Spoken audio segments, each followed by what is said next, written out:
हर हर महादेव। दोस्तों, आप सबका एक बार फिर से स्वागत है मेरी YouTube चैनल पर। आज हम इस वीडियो में सुनेंगे दशा माता की व्रत कथा।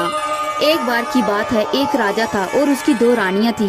बड़ी रानी की कोई संतान न थी और छोटी रानी के एक पुत्र था।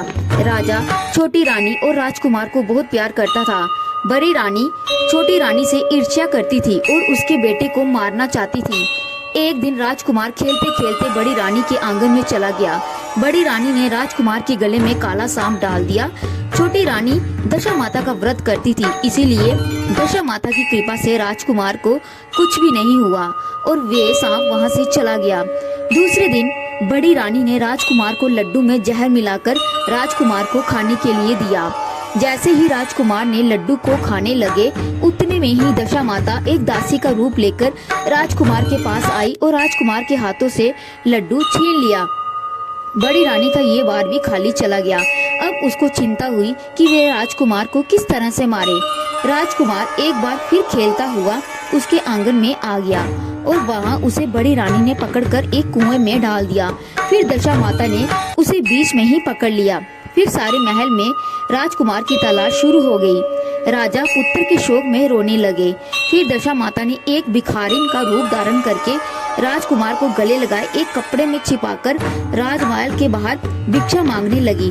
तब सिपाहियों ने उसे भिखारिन को महल से हटाते हुए कहा, माई तुझे भिक्षा मांगने की पड़ी है, यहाँ राजकुमार खो गया है। इस पर दशा माता बोली, पुण्य का प्रभाव बड़ा शक्तिशाली होता है।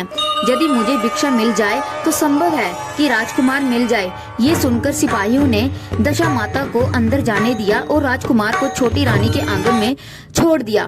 परंतु छोटी रानी ने भिखारिन के रूप में माता दशा को देख लिया। इतने में छोटी रानी ने कहा, तुम कौन हो? तुमने 3 दिन तक मेरे बेटे को छुपाकर रखा, तुमने ऐसा क्यों किया? इतने में दशा माता ने छोटी रानी को अपने दर्शन देते हुए कहा, मैं तुम्हारे पुत्र को चुराने वाली नहीं हूँ, मैं तो तुम्हारी आराध्या देवी हूँ। मैं तुम्हें संचेत करने आई हूँ। बड़ी रानी तुमसे ईर्ष्या करती है और वे तुम्हारे पुत्र को मारना चाहती है। दशा माता ने बड़ी रानी की सारी करतूत छोटी रानी को बता दी। इतने में छोटी रानी हाथ जोड़कर माता रानी के आगे खड़ी हो गई और वे बोली, माता जैसी कृपा आपने मेरे पे की है, मैं चाहती हूँ आप सदैव इस महल में रहें और मैं आपकी सेवा पूजा करूँ। इस पर दशा माता बोली, मैं किसी के घर में नहीं रहती, बल्कि जो मेरी पूजा सच्चे हृदय से करता है मैं उसके हृदय में निवास करती हूँ। मैंने तुम्हें साक्षात दर्शन दिए हैं, इसीलिए तुम सुहागिन स्त्रियों को बुलाकर विधिवत आदर सत्कार से भोजन कराओ और सारे नगर में डिंडोरा पिटवा दो कि सभी मेरे व्रत करें। इतने में दशा माता अंतर्ध्यान हो गई। हे दशा माता, जैसी कृपा आपने छोटी रानी पर की है वैसी ही कृपा कथा सुनने वाले सब पर करना।